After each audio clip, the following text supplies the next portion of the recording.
Good morning to all student. આજે આપણે રિવિઝનની અંદર ચેપ્ટર 9 કદર એમાં જે વ્યાકરણ વિભાગ છે, ગઈકાલે આપણે MCQ એક વાક્યના પ્રશ્ન જવાબ, ખાલી જગ્યા અને કોણ બોલે છે કોને કહે છે, આ 4 પ્રશ્નને આપણે જોઈ ગયા. આજે આપણે ક્વેશ્ચન નંબર 6 ગ્રામર પાર્ટ, બરોબર, ત્યાંથી આપણે રિવિઝન કરશું. એમાં પહેલો પ્રશ્ન આજના તારીખ સાથે 6 જાન્યુઆરી 2021.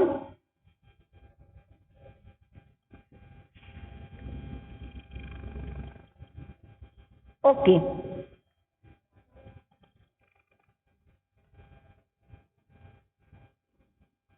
7 સુધી કમ્પ્લીટ છે. ઓકે, તો 8 થી લખશું, કોઈ ઇશ્યુ નથી. આજની તારીખ, રિવિઝન.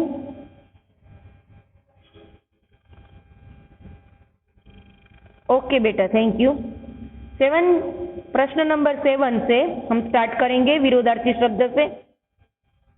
तो प्रश्न नंबर 7,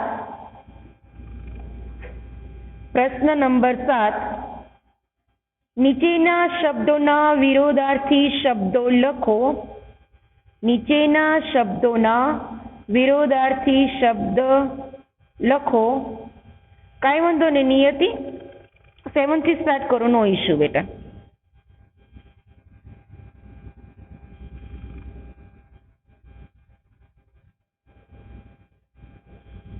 એમાં પેલું સુવાળું, સુવાળું એનો વિરોધાર્થી બરછટ. સુવાળું એનો વિરોધાર્થી બરછટ. તમારે પ્રશ્ન અને જવાબ બંને લખવાના છે. ડાયરેક્ટલી આન્સર લખશો તો ખબર નહીં પડે શું પ્રશ્ન હતો, બરોબર. વર્કબુકમાં તમે ડાયરેક્ટલી આન્સર લખો ચાલે, કારણ કે પ્રશ્ન ટાઈપ કરેલો હોય. જ્યારે તમે રિવિઝન બુકમાં લખો છો તો એમાં કમ્પલસરી પ્રશ્ન લખવો જ પડે. ત્યાર પછી બીજો શબ્દમાં બાંધવું. બાંધવું તો છોડવું. બાંધવું, છોડવું.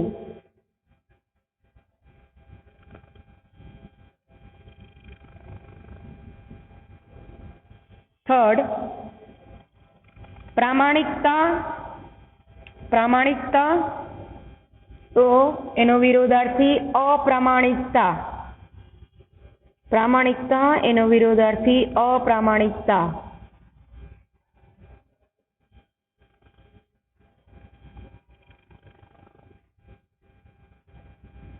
ત્યારબાદ ગેરસમજણ. ગેરસમજણ એનો વિરોધાર્થી સમજણ.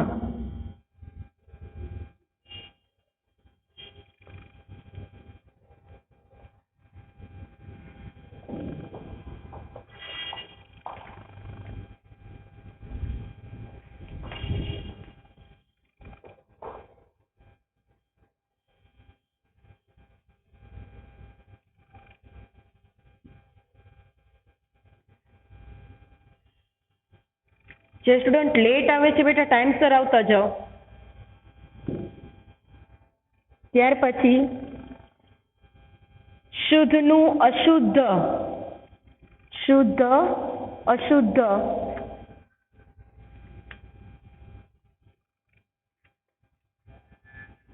અહીંયા તમારો પ્રશ્ન નંબર 7 પૂર્ણ થાય છે. ત્યાર પછી પ્રશ્ન નંબર 8, નીચેના શબ્દોની સાચી જોડણી લખો. એમાં પેલો પ્રીત. પ્રીતમાં પ્રી રસવાય છે તો દીર્ઘાય થશે. રસવાય છે તો દીર્ઘાય થશે. ત્યાર પછી નિર્ણય. નિર્ણયમાં ર નો રેફ થઈ જશે. ર નો રેફ થઈ જશે. હોમવર્કની અંદર ઘણા બધા સ્ટુડન્ટે સ્પેલિંગ મિસ્ટેક કરેલી છે, તો ખાસ ધ્યાન રાખજો કે જે સ્પેલિંગ એટલે મીન્સ કે જે શબ્દ સાચો છે જોડણીમાં એ યાદ રાખે. ત્યાર પછી થર્ડ, તિરસ્કાર. શ ફાડ્યો છે અને તી દીર્ઘાય છે, તો દીર્ઘઈની રસવાઈ થઈ જશે તી, સસલાનો અડધો થઈ જશે જોઈન્ટ થયેલો ક સાથે, અને ર તિરસ્કાર. ત્યાર પછી સ્તુતિ. સ્તુતિમાં તું જે છે એ દીર્ઘાવાળું છે તો એ રસવાવાળું થશે, અને તી દીર્ઘઈ ઈ છે તો રસવાઈ ઈ થશે, એટલે મોટી ઈ થી નાની ઈ થઈ જશે. ત્યાર પછી જિલ્લો. જિલ્લોમાં જી દીર્ઘાઈ આપેલ છે તો એ રસવાઈ થશે. લ અડધો લ પછીના લ સાથે જોઈન્ટ અને ઓની માત્ર સાથે જિલ્લો.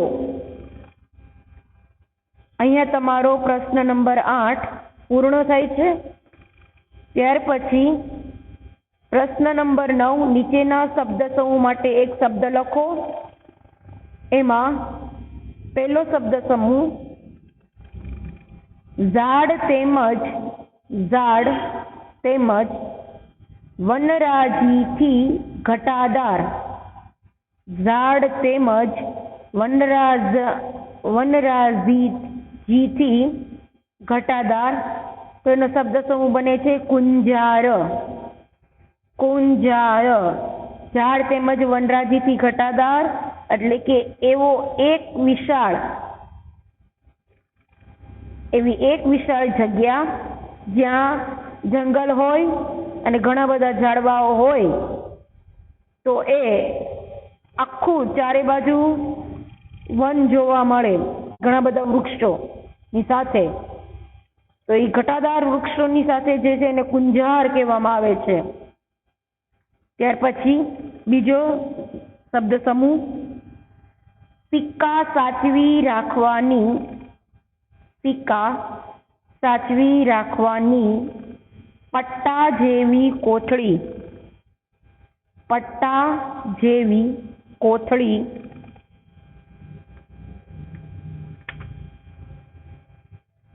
એમાં વાસણી.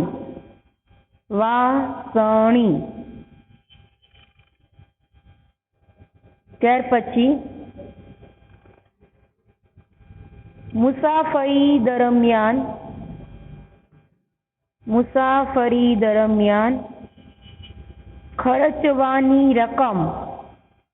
મુસાફરી દરમિયાન ખર્ચવાની રકમ. એમાં વાટ ખર્ચી. વાટ એટલે કે રસ્તો, ખર્ચી એટલે કે ખર્ચ, બરાબર? તો વાટ ખર્ચી. ત્યાર પછી પૂરના પાણીની ઝડપે દોડનાર. પૂરના પાણીની ઝડપે દોડનાર એને પાણી પંથા કહેવાય. પાણી પંથા. અહીંયા તમારું 9 ક્વેશ્ચન સુધી ગ્રામર કમ્પ્લીટ થાય છે. જેને બાકી છે એ ઝડપ કરશે. આગળ 5th શબ્દ સમૂહ માટે એક શબ્દમાં ઘોડાને બાંધવાની જગા. ઘોડાને બાંધવાની જગા એને ઘોડાર અલ્પવિરામ તબેલો. ઘોડાર અલ્પવિરામ તબેલો.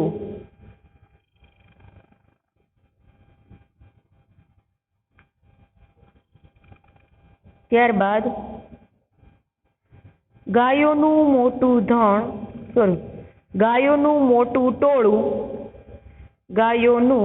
મોટું ટોળું.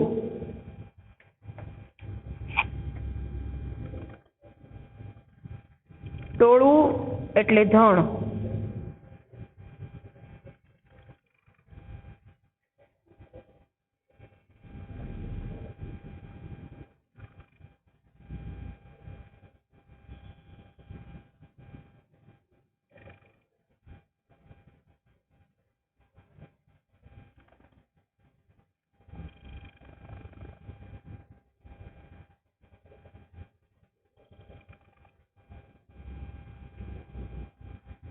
ત્યાર પછી પશુને ખાવાનું અનાજ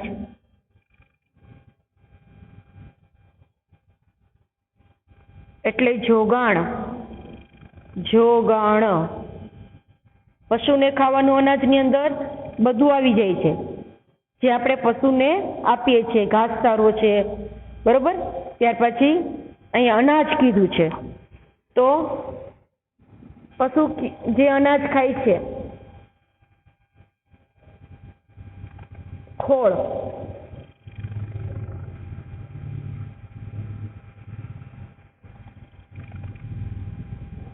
તો એ વસ્તુ. ત્યાર પછી પ્રશ્ન નંબર 10, એમાં રૂઢિપ્રયોગનો અર્થ આપી વાક્યમાં પ્રયોગ કરવાનો છે.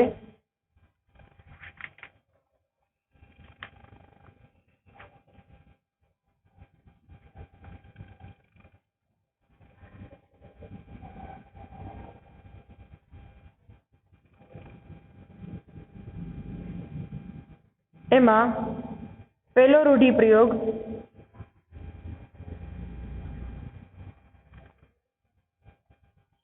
ઉડીને આંખે વળગવું. ઉડીને આંખે વળગવું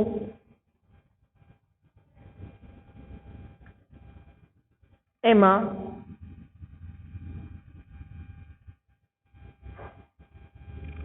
તરત ધ્યાન પર આવવું. તરત ધ્યાન પર આવવું એમાં વાક્યમાં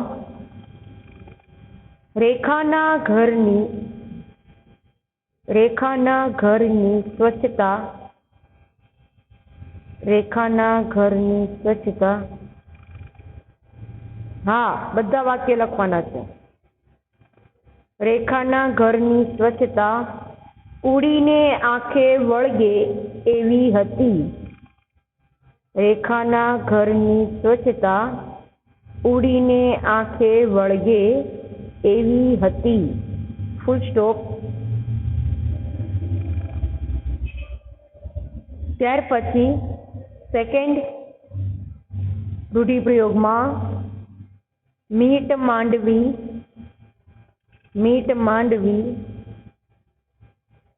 એનો અર્થ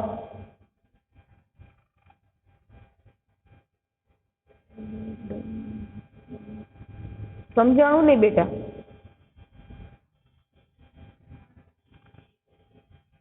મીટ માંડવી એનો અર્થ નજર સ્થિર કરીને જોઈ રહેવું. નજર સ્થિર કરીને જોઈ રહેવું.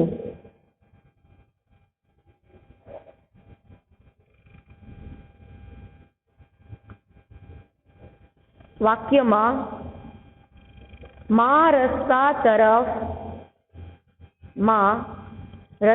તરફ મીટ માંડીને, માં રસ્તા તરફ મીટ માંડીને દીકરાની રાહ જોતી હતી.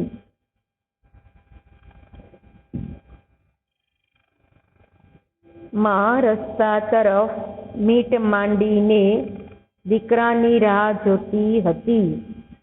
Full stop.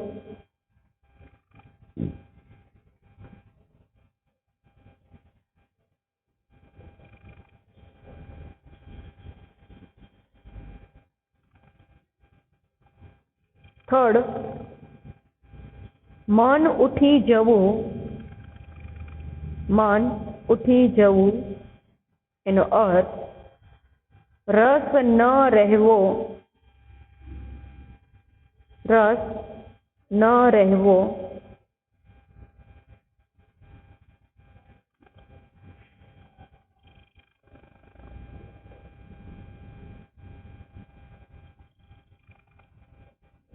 વાક્યમાં તાવમાં ઘણીવાર ભોજનમાંથી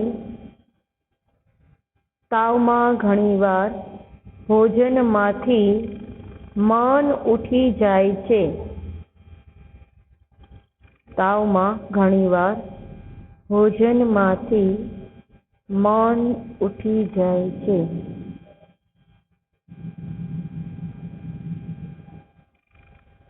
ફૂલ સ્ટોપ. ત્યાર પછી ફોર્થમાં ફાટી આંખે જોઈ રહેવું. ફાટી આંખે જોઈ રહેવું એના અર્થમાં અચંબા કે વિસ્મય સાથે જોવું. અચંબા કે વિસ્મય સાથે જોવું.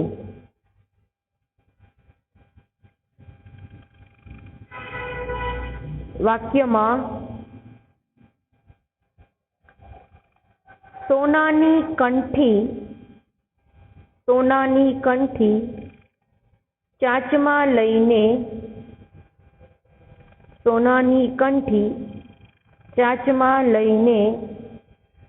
ઉડી જતી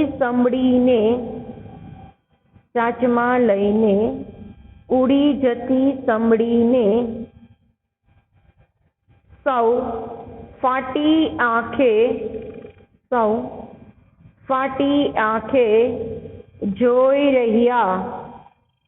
સૌ ફાટી આંખે જોઈ રહ્યા. ત્યારબાદ ફિફ્થમાં આંખ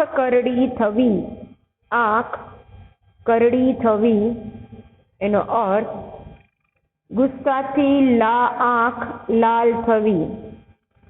ગુસ્સાથી આંખ લાલ થવી. વાક્યમાં ક્લાર્કની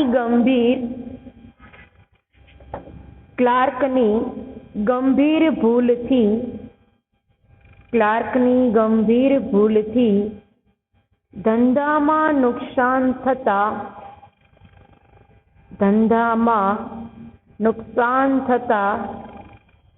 શેઠની આંખ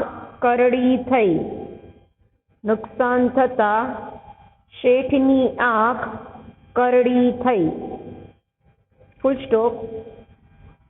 ત્યારબાદ સિક્સમાં પડ્યો બોલ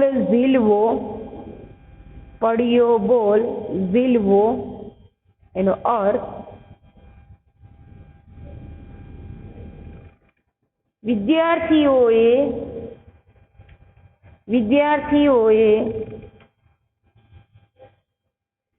ગુરુનો પડ્યો બોલ ઝીલી લેવો જોઈએ. વિદ્યાર્થીઓએ ગુરુનો પડ્યો બોલ ઝીલી લેવો જોઈએ.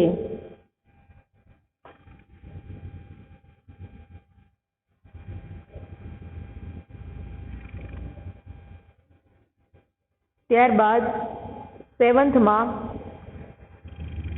માથે ચારે હાથ હોવા એનો અર્થ કૃપા દ્રષ્ટિ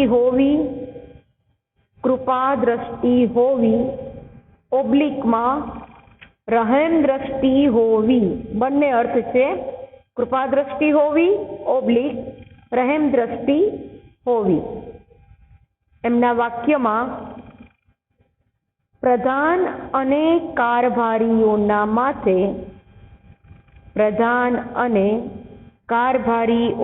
માથે રાજાના ચારેય હાથ હતા. પ્રધાન અને કારભારીઓના માથે રાજાના ચારેય હાથ હતા.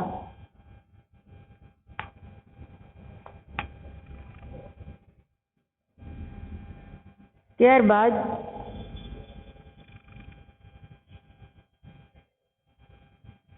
શબ્દકોશના ક્રમમાં શબ્દને ગોઠવવાના છે. પંથ, પોશાક, પાઘડી, પત્રુ, પ્રીત. એના આન્સરમાં પહેલા આવશે પત્રુ, પછી આવશે પંથ, પછી આવશે પાઘડી પછી આવશે પોશાક અને છેલ્લે પ્રીત. શું કામ એ પંથ? તો એના માટે કારણ કે શબ્દકોશની અંદર જેટલા પણ અનુસ્વારવાળા છે એ તમામ એ તમામ અક્ષર અનુસ્વારવાળા, માની લો પ છે તો પ નો તમામ શબ્દ જેટલા છે એ પૂરા થઈ જાય પછી અનુસ્વારવાળા સ્ટાર્ટ થઈ જાય છે, એવું શબ્દકોશના ક્રમમાં છે. પા છે તો પાના બધા શબ્દ પૂરા થાય પછી પા ઉપર અનુસ્વાર, પાંખડી એક એક્ઝામ્પલ, તો એ શરૂ થઈ જાય છે. બરોબર? તો આપણે બારાક્ષરીમાં જોઈએ છીએ, ધ્યાન આપજો સ્ટુડન્ટ, બારાક્ષરીમાં જો આપણે જોઈએ તો અનુસ્વાર ધરાવતો શબ્દ છેલ્લે આવે, પણ શબ્દકોશના આધારે જોઈએ છે તો એ જ્યાં એનું સ્થાન છે ત્યાં અહીં આવશે. ઓકે, તો અહીંયા તમારું 11 પ્રશ્ન સુધી ગ્રામર પાર્ટ અહીંયા પૂરું થાય છે. જેને બાકી છે એ ઝડપથી લખશે. ઓકે બેટા, પ્રવૃત્તિની અંદર આપેલા તળપદા શબ્દના અર્થ: રૂડપ તો સુંદરતા, રૂડપ તો સુંદરતા, રાંગ તો સવારી, કાંઈ તો થોડું ઓછું, કાંઈ તો થોડું ઓછું, વાસણી એટલે રૂપિયા રાખવાની કોથળી, ત્યાર પછી ભાત્યે એટલે રીતે, પદ્ધતિએ, ધરપત એટલે ધીરજ, બોકાસું એટલે રાડબૂમ, લગોલગ એટલે પાસે, સાવ નજીક પણ ચાલે, ઠેબે એટલે ઠોકરે, આહુડા એટલે આંસુ, ઝંઝાળિયું એટલે બંદૂકો, ઝણ એટલે રજકણ અને ધૂળ, કોરે એટલે બાજુમાં,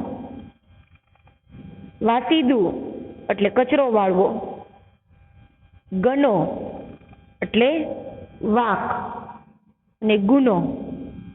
ઓકે, અહીંયા તમે તળપદા શબ્દ આપી દીધા છે તમને, જેને બાકી છે એ લખી લેશે. All the best and God bless you to you એક્ઝામમાં. ઓકે, યસ નિયતિ, તમને અનમ્યુટ કર્યા. યસ નિયતિ, બોલો શું પ્રોબ્લેમ છે બેટા?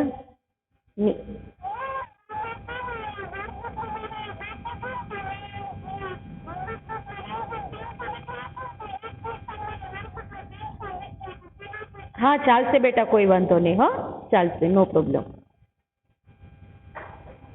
ઓકે, ચલો બીજા કોઈને કઈ ડાઉટ છે? યસ નિષ્ઠા બેટા, યસ નિષ્ઠા, એની ડાઉટ? હા બેટા બોલો.